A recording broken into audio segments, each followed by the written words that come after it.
नमस्ते दोस्तों, मैं बीडी सिंह और आपका हमारे चैनल में स्वागत है। दोस्तों, मैं जो वीडियो बनाता हूं वो आपके रोजमर्रे की जिंदगी में काम आने वाली चीज है। जो इन्फॉर्मेशन हमने अपने लाइफ में ऑब्टेन किया है, पाया है, अलग अलग जगहों पे जाके जो हमने इन्फॉर्मेशन गेन किया है, वो सारी इस चैनल में हम अलग अलग वीडियो बनाकर आपको बताने की कोशिश कर रहे हैं, सो दैट कि आप उस तरह के प्रॉब्लम का शिकार नहीं बने।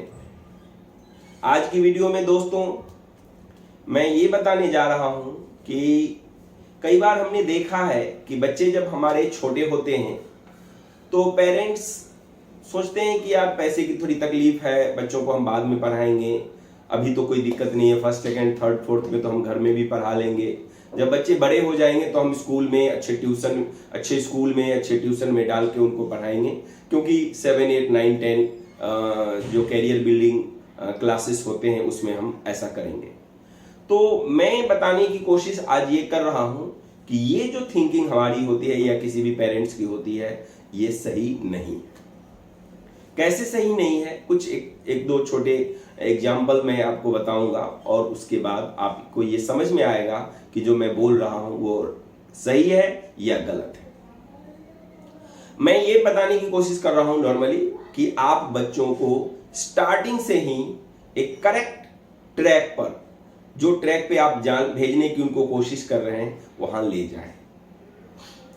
मैं आई थिंक 4th या 5th में पढ़ रहा था, तो मेरे क्लास में जो एक टीचर थे, ये हिंदी के टीचर थे वो, तो हिंदी में कई बार अकबर या बीरबल या कुछ मुगल शासक का भी कहानी आ जाता था। उसमें उस दिन वो अकबर की एक कहानी थी, अकबर के बारे में शीर्षक था, हेडिंग था अकबर। उसकी कहानी हमारे सर पढ़ा रहे थे। तो हमारे टाइम में ऐसा होता था कि बच्चों को रीडिंग भी नहीं आती, 5th 4th में तो रीडिंग आती भी नहीं थी बच्चों को, ज़्यादा से ज़्यादा बच्चों को।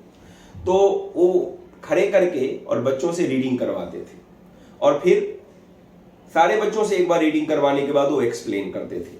नॉर्मली हिंदी में अकबर और बीरबल टाइप की जो कहानियां होंगी उसको क्या एक्सप्लेन किया जाएगा, बस वो भी एक बार पढ़ देते थे, यही होता था, क्योंकि ये तो स्टोरी है, ऐसे ही बच्चों को याद हो जाती है।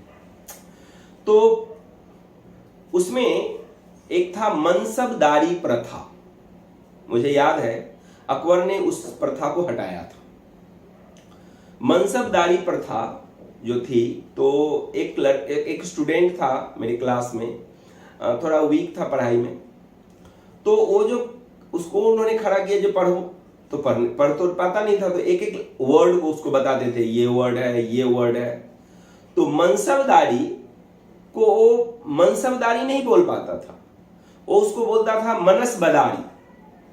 अब देखिए, मनसबदारी एक पूरा वर्ड है, अलग अलग लेटर्स का बना हुआ एक वर्ड है, उसको हमने बोल दिया मनसबदारी या मनसबदारी। एक्चुअली दारी जो प्रत्यय लगा हुआ है उसमें, और मनसब अलग है, दारी अलग है, तो हमें मनसबदारी बोलना है उसको। लेकिन अगर किसी ने मनसबदारी, एक ही वर्ड है, तो उसमें मनस को अलग और बदारी को अलग कर दिया, अब उसकी कोई मीनिंग ही नहीं निकल रही। उन्होंने काफी उस बच्चे की पिटाई करी, वह मनसबदारी छोड़कर मनसबदारी बोल ही नहीं पाया लास्ट मोमेंट तक। उसी बच्चे की बात बोल रहा हूं। दूसरी, वही टीचर चैप्टर पढ़ा रहे थे अमीर खुसरो, मुझे आज भी याद है ये। अमीर खुसरो जब पढ़ा रहे थे तो अमीर खुसरो बोल ही नहीं पाता था, तो उसको ऐसे बताते थे, बोलो अमीर, तो वो भी बोलता था अमीर। खुसरो, तो वो भी बोलता था खुसरो।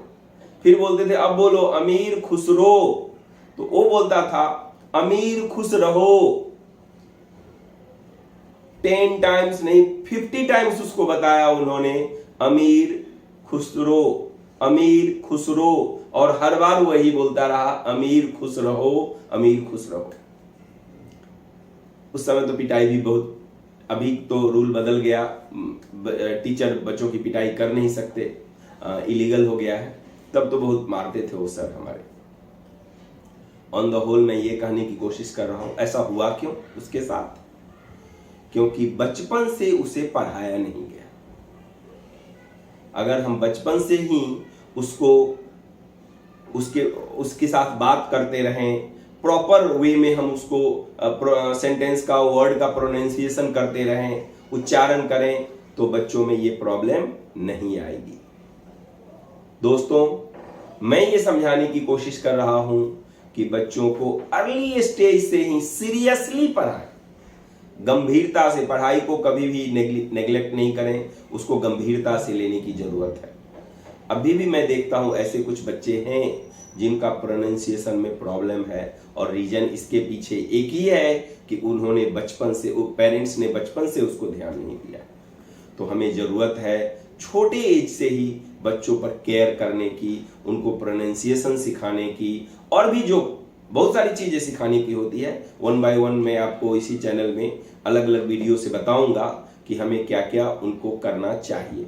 लेकिन एक बात जो मुझे ऐसा लगा, याद आ गया आज अचानक कि ये बता देना चाहिए, मैं वही बता रहा हूं कि बचपन से अगर उनके प्रोनाउंसिएशन को आप सही करेंगे तो आने वाले टाइम में, मतलब जब बच्चे बड़े हो जाएंगे, तो ये प्रॉब्लम आपको फेस करना नहीं पड़ेगा। ओके, धन्यवाद।